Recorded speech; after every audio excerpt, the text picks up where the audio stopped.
Seraphine woke before the sun did. She always woke before the sun did. Old habit, old survival. She moved quietly through the stone house, checking the locks she had already checked before she went to sleep, checking the windows she had already checked twice in the night. The eastern window faced a field of long grass and morning fog. The northern window faced a road she never used. She stood at the northern window for exactly 3 seconds. Then she turned away. In the small bedroom at the end of the hall, her twins were still sleeping. Lyra was upside down on her bed, one foot hanging off the edge, her dark hair spread across the pillow like ink dropped in water. Soren was on his back, perfectly straight, arms at his sides, like a small soldier resting between battles. They were 6 years old. They slept the way they did everything, Lyra with total physical chaos, Soren with complete, unnerving calm. Seraphine stood in their doorway for a moment. Then she went to make tea. She had been making tea in this house for 4 years. Before that, she had spent a year moving. Small towns, border roads, places where no one asked your name because no one wanted to give theirs either. She had been good at disappearing. She had practiced it before she ever needed to. The tea was plain, black, no sugar. She drank it standing at the kitchen table, not sitting, because sitting felt like settling, and she had never fully learned how to do that. Outside, through the kitchen window, the fog was lifting slowly off the field. Somewhere in the long grass, the sound of a frog. Probably the same frog Lyra had brought inside 3 times this week, and Seraphine had returned to the field 3 times, more gently than she let Lyra see. She finished her tea. She rinsed the cup. She went to check the locks again. Far away, in a palace built from dark stone and older grief, a man named Kale was holding a piece of paper and not breathing. It was a Border Scouts report. Routine. Names, faces, merchant licenses, the usual record of movement through Dorian's northern marketplace. His beta had left it on the desk with a dozen others. Kale had been reading through them without much attention until the 3rd page. There was a sketch. Standard practice. The scouts drew faces when names were refused. He stared at the sketch for a very long time. His beta, Rowan, was in the room. Rowan had been with Kale since they were 17 years old. He had seen Kale go into battle without flinching. He had seen Kale sign death warrants with a steady hand. He had stood beside Kale in the courtyard of this very palace 5 years ago, when the report came in that the king's mate had been lost at the border crossing, and had watched Kale receive that news the way stone receives weather, absorbing everything, showing nothing, changed permanently underneath. Rowan looked at Kale's face now, and took one careful step backward. Kale's claws had gone through the edge of the paper. He did not speak for a very long time. Then he set the report down on the desk with extraordinary gentleness, the way a person sets something down when they are afraid of what they will do if they are not very, very careful. "Get my horse," he said. "Kale, get my horse, Rowan." He brought 2 guards, not an army. Dorian would have met an army with walls and weapons and the long machinery of war. 2 guards meant Kale was not here to make a point about power. That was, in its own way, more frightening.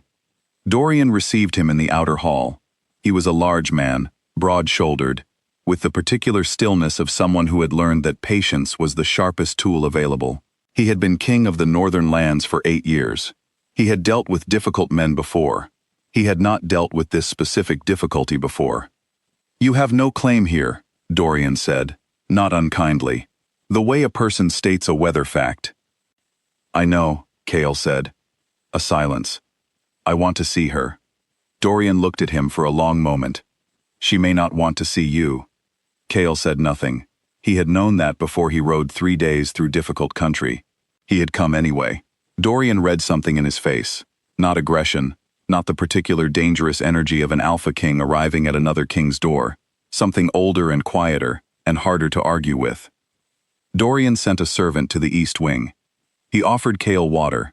Kale did not drink it. They waited in the outer hall without speaking, which is the kind of silence that has a shape to it, something heavy and specific, and both of them could feel it. Seraphine came in through the courtyard door. She heard him before she saw him. Not his footsteps, not his voice. Something older than both of those, a thing that lived in her blood and had never fully gone quiet, no matter how many border roads she put between herself and it. The mate bond did not care about geography. It had simply been waiting. She stopped walking. She turned. He was standing 20 feet away, in the long corridor of the outer hall, and he looked exactly like himself, which was the worst possible thing he could have done. 5 years. She had built an entire life inside 5 years. A house, a routine, 2 children who laughed too loudly and argued about frogs, and he looked exactly like the man she had left, which meant the 5 years were real in her body, in a way she had stopped letting herself feel. He was very still. She was very still. The corridor held them both. He said, after a long time, "You let me bury you." She did not apologize. That was not the shape of what she felt. What she felt was more complicated than guilt, older than guilt, something that lived underneath guilt, the way a stone lives underneath a river. "I know," she said. That was all, for now. It was enough to stand in the same air, barely, but enough. Lyra found him in the courtyard, before anyone had decided whether that was a good idea. She came through the garden door at considerable speed, holding something cupped in both hands, wearing one boot and one bare foot, because she had apparently lost the other boot between the bedroom and the garden, and had decided this was not important enough to solve, before continuing with her plan. "Excuse me," she said, stopping in front of Cale, with the confidence of a general addressing a new recruit. "Do you want to see my frog?" Cale looked down at her. Lyra looked up at him. She had dark eyes, very direct, the kind of eyes that had already decided whether they liked you, and were simply waiting to see if you confirmed their judgment. She opened her hands. A small green frog sat in her palms, entirely unbothered. Cale crouched down to her level. Something in his chest was doing something he did not have a name for. He looked at the frog. He looked at the child holding it. He said, very carefully, "What is his name?" "Gerald," Lyra said. "But I am thinking of changing it to General, because he is very brave." "He does look brave," Cale said. Lyra considered him, tilted her head the way her brother did when he was deciding something. Then she held the frog out toward Cale. An offering, a test. He held out his hand. The frog climbed onto his thumb and sat there, very serious, and Lyra burst into laughter so large it seemed too big for her small body to contain. Soren appeared at the garden doorway. He did not come forward. He stood with his shoulder against the stone frame, watching. He had his mother's jaw, and something else in his eyes that was different from Lyra's open warmth, more careful, more measuring. He watched the tall stranger hold his sister's frog with the attention of a person cataloging information they might need later. He was 6 years old. He should not have already known how to look at a person like that. Cale did not look at Soren directly. He understood, without knowing how he understood it, that looking directly would be wrong, that Soren needed to watch from the doorway until he decided something. So Cale sat in the courtyard with Lyra and her frog and waited, and after a while, Soren came and sat 2 feet away, not touching, not speaking, but there. Lear. Seraphine told him that night.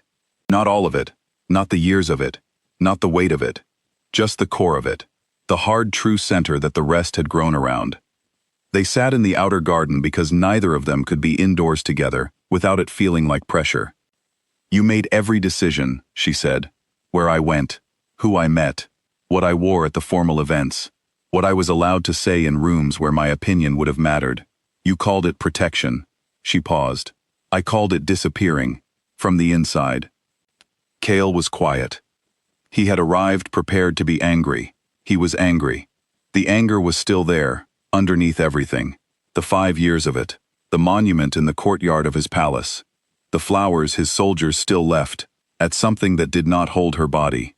But the anger curled away from her words and went somewhere else, somewhere it could not help him. "I didn't know," he said. "I know you didn't," she said. That was also part of it. He was quiet for a long time. The garden was very dark. Somewhere, faintly, the sound of a frog. "I would have listened," he said, "if you had told me."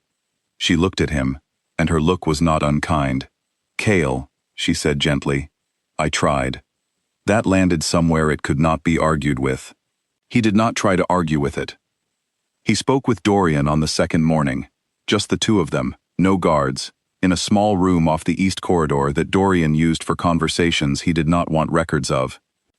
Dorian did not minimize what he was to the twins. He said it plainly, the way he said everything. I was there for the first fever. I taught Soren to read. I let Lyra name me general for 3 weeks when she was going through a phase. I am their father, not because of blood, because I was there. Chaol received this the way he received all truly difficult things, in complete silence, very still. Then he said, I know. Dorian looked at him. You could make a claim, biologically, legally, under the old kingdom laws. I know, Chaol said again. Are you going to? A long silence. The room held it. I don't know yet, Chaol said. And that was the most honest thing he had said to anyone in 5 years, which was its own kind of painful to admit. Soren came to find him that night. Chaol was sitting in the far corner of the garden, in the dark, because he had not been able to sleep, and could not be indoors, and the garden was as far from everywhere as he could get. He heard the small footsteps, and then Soren appeared out of the dark in bare feet, carrying a blanket he had taken from his bed, wearing an expression of extreme focus. He sat down beside Chaol. Not close, 2 feet of space between them. He arranged the blanket over his own lap, and sat looking at the garden the way Chaol was looking at the garden. A long, surprisingly comfortable silence.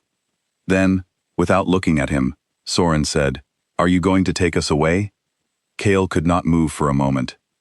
He looked at the boy beside him, this careful, quiet, watchful child who sat like a small king in his own right, who had come out in the dark and the cold to ask the question directly, because he was the kind of person who asked questions directly.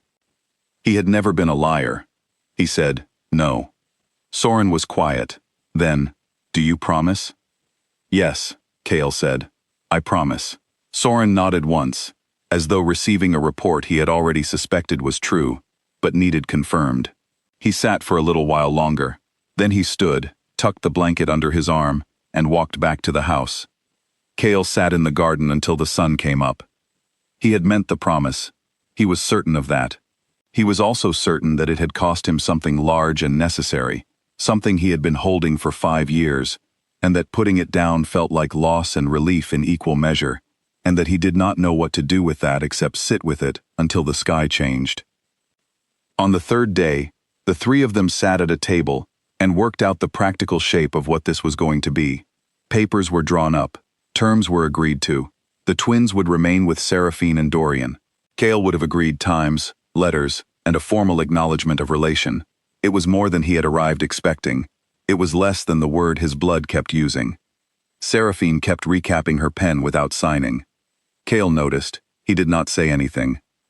When she did sign, her hand was steady. She was always steady, outwardly, the way certain people are steady outwardly, the ones who have learned that falling apart is a private activity. After it was done, he asked to speak with her alone, briefly. They stood in the outer corridor, the same corridor as the first day, 20 feet of stone floor between them and the same heavy air. He said, Was there a version of me you could have stayed for, before it all, if I had been different? She thought about it for a long time. He watched her think about it. He appreciated that she did not answer quickly. I don't know, she said. I never met him. It was not cruel. She did not mean it as cruelty. They both understood what it meant, that the man she had left had never fully shown her who he might have been underneath the king, and that question would now stay open, permanently, in the particular way that real questions stay open, without resolution, without comfort. He nodded. He walked to the door. He rode home with 2 guards, and the promise in his chest, and the long road ahead of him. When he arrived at his palace, the cenotaph was still in the courtyard. His soldiers had left fresh flowers. He stood looking at it for a while. Then he told Rowan to have it moved. Not destroyed, not removed from the grounds, but moved. Into the inner garden, out of the daily view, into the private part of the grounds where things go when they are not gone, but can no longer live in the main space. Rowan did not ask why. A week later, a letter arrived, from Soren. It contained 12 sentences in extremely neat handwriting, a report on the frog's recent activities, and a notification that the frog's name had been officially changed to General, by unanimous household vote. Cale read it 3 times. He wrote back. And in a stone house near the eastern border, Seraphine stood at the kitchen window, not the northern one, and watched the morning come in over the field, and did not check the locks, and let her tea go cold, and breathed.